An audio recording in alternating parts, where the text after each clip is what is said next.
কল্পনা করুন তীব্র গরমে আপনার ভীষণ তেষ্টা পেয়েছে, কিন্তু আপনি স্কুলের কুয়ো থেকে জল খেতে পারবেন না, কারণ আপনি জল ছুঁলে নাকি জল অপবিত্র হয়ে যাবে। হ্যাঁ, ঠিক এই ব্যবস্থার মধ্য দিয়েই বড় হয়েছিল একটি ছোট্ট ছেলে, যাকে ক্লাসরুমের ভেতরে বসতে দেওয়া হতো না, যার সাথে কেউ কথা বলতো না। কিন্তু নিয়তির খেলা দেখুন, যে মানুষকে সমাজ অস্পৃশ্য বলে দূরে ঠেলে দিয়েছিল, তিনি একদিন পুরো দেশের ভাগ্য লিখেছিলেন। তিনি আর কেউ নন, ডক্টর বাবা সাহেব ভীমরাও আম্বেদকর। আজকের এই 10 মিনিটের ভিডিওতে আমরা তার জীবনের এমন কিছু অজানা হৃদয়স্পর্শী লড়াইয়ের গল্প জানবো, যা আজ পর্যন্ত কোনো পাঠ্য বইয়ে আপনাকে পড়ানো হয়নি। তাই শেষ পর্যন্ত সঙ্গে থাকুন। বন্ধুরা, এখনো যদি লাইক না করে থাকো ভিডিওতে, তাহলে একটি লাইক করে দাও। চলো শুরু করা যাক বন্ধু। 1891 সালের 14 এপ্রিল মধ্যপ্রদেশের মহু নামক একটি সেনা ছাউনিতে জন্ম হয় এক শিশুর। নাম রাখা হয় ভীমরাও। তার বাবা রামজি মালোজি সাকপাল ছিলেন ব্রিটিশ সেনাবাহিনীর একজন সুবেদার, আর মা ছিলেন ভীমাবাই। ভীমরাও ছিলেন তার মা বাবার 14তম সন্তান। পরিবারটি আদতে মহারাষ্ট্রের রত্নাগিরি জেলার আম্বাডাভে গ্রামের বাসিন্দা ছিল, কিন্তু ভীমরাওয়ের জন্ম হয়েছিল একটি মাহার পরিবারে। সেই সময় ভারতের সমাজ ব্যবস্থায় মাহার জাতিকে অস্পৃশ্য ছোট জাত বলে মনে করা হতো। জন্ম থেকে ভীমরাও এমন এক জগতে পা রাখলেন যেখানে জাতের নামে মানুষের অধিকার কেড়ে নেওয়া হতো। ভীমরাও যখন খুব ছোট, তখনই তার মায়ের মৃত্যু হয়। তার মাসি তাকে বড় করে তোলেন। বাবার চাকরি চলে যাওয়ার পর পরিবারটি সাঁতরাতে চলে আসে। এখানে ভীমরাও স্কুলে ভর্তি হন, কিন্তু স্কুলে তার জন্য অপেক্ষা করেছিল চরম অপমান। তাকে ক্লাসের ভেতরে বসতে দেওয়া হতো না, অন্য বাচ্চাদের থেকে দূরে বারান্দায় চটের বস্তা বিছিয়ে তাকে বসতে দেওয়া হতো। সবচেয়ে কষ্টের বিষয় ছিল, তৃষ্ণা পেলেও তিনি নিজের হাতে স্কুলের কুয়ো বা কল থেকে জল নিয়ে খেতে পারতেন না। স্কুলের পিয়ন উপর থেকে তার হাতে জল ঢেলে দিত। যেদিন পিয়ন আসতো না, সেদিন ভীমরাও সারাদিন জল না খেয়েই কাটাতে হতো। এই ঘটনা নিয়ে পরবর্তীতে তিনি লিখেছেন, নো পিয়ন নো ওয়াটার। শত অপমানের মাঝেও ভীমরাও পড়ালেখায় খুব ভালো ছিলেন। স্কুলের কৃষ্ণাজি কেশব আম্বেদকর নামে একজন ব্রাহ্মণ শিক্ষক ছিলেন। তিনি ভীমরাওকে খুব ভালোবাসতেন। তিনি লক্ষ্য করেন যে ভীমরাওয়ের আসল পদবী সাকপাল বা গ্রামের নাম অনুযায়ী আম্বাডাবেকর হওয়ায় তাকে অনেক সমস্যায় পড়তে হচ্ছে। তাই সেই শিক্ষক নিজের আম্বেদকর পদবীটি ভীমরাওয়ের নামের পাশে জুড়ে দেন। এইভাবেই ভীমরাও সাকপাল হয়ে ওঠেন ভীমরাও আম্বেদকর। এই একটি ঘটনাই দেখায় যে সেই অন্ধকার সমাজেও কিছু ভালো মানুষ ছিলেন। 1904 সালে আম্বেদকরের পরিবার বোম্বে অর্থাৎ আজকের মুম্বাইতে চলে আসে। সেখানে তিনি এলিফ্যান্টস্টন হাই স্কুলে ভর্তি হন। তিনি ছিলেন তার জাতির প্রথম ছাত্র যিনি প্রথম হাই স্কুলে পড়াশোনা করছিলেন। 1907 সালে তিনি ম্যাট্রিকুলেশন পরীক্ষায় পাশ করেন। এটি তার সমাজের জন্য এত বড় ঘটনা ছিল যে একটি জনসভা করে তাকে সংবর্ধনা দেওয়া হয়, যেখানে লেখক কৃষ্ণাজি অর্জুন কেলুস্কারের তাকে বুদ্ধের জীবনের একটি বই উপহার দেন, যা ভীমরাওয়ের জীবনের গভীর প্রভাব ফেলেছিল।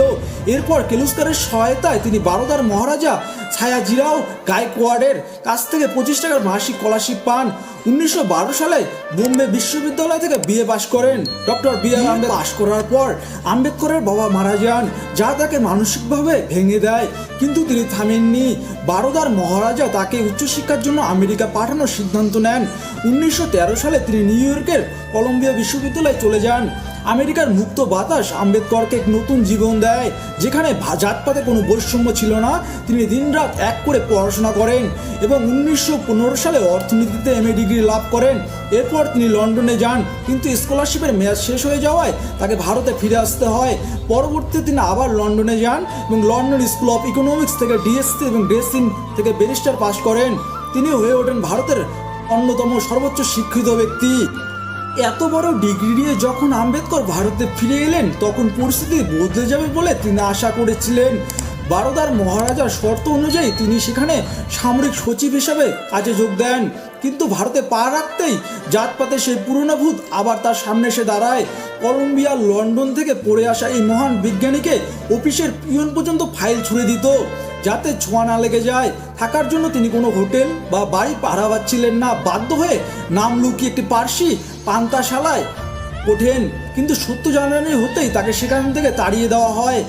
সেদিন রাতে একটি গাছের নিচে বসে আম্বেদকর কেঁদেছিলেন এবং প্রতিজ্ঞা করেছিলেন সমাজ ব্যবস্থা থেকে তিনি জাতপাত ছুঁড়ে ফেলবেন।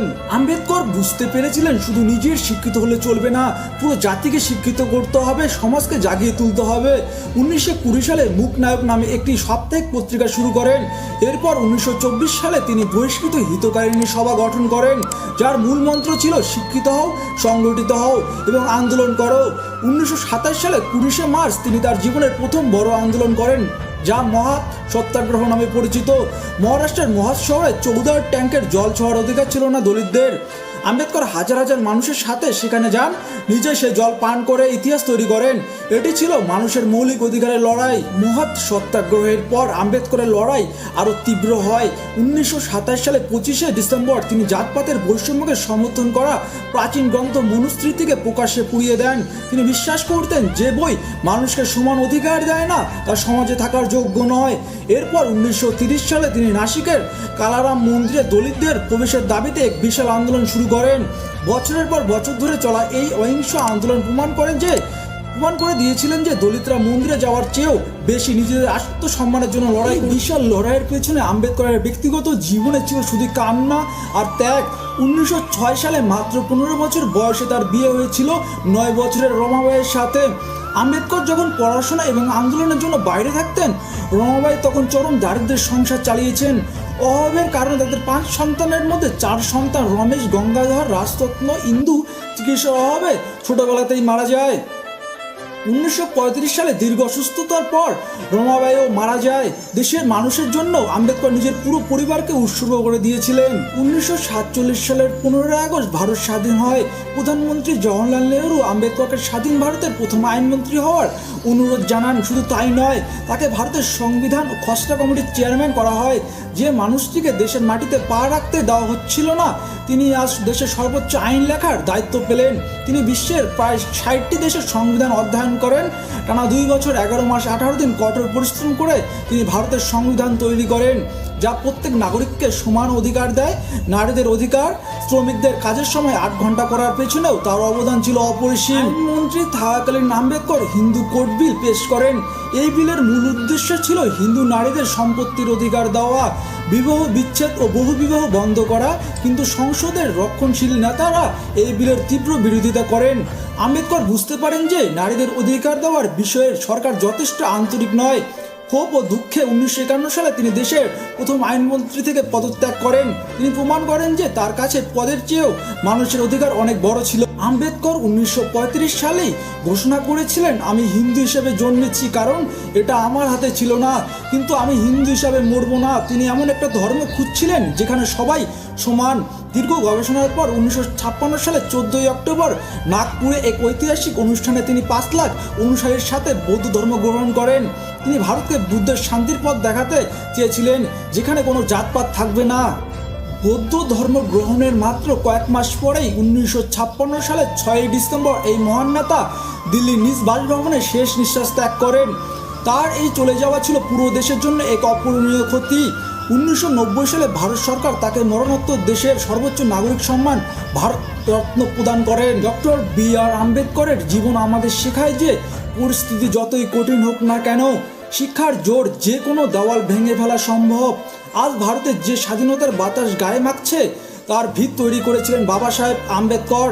তিনি আজ আমাদের মাঝে নেই, কিন্তু তার আদর্শ এবং ভারতের সংবিধান প্রতিটি ভারতীয়র বুকে বেঁচে থাকবে। বাবা সাহেবের এই জীবন সংগ্রাম আপনার কেমন লাগলো তা কমেন্ট করে অবশ্যই জানাবেন বন্ধুরা। ধন্যবাদ।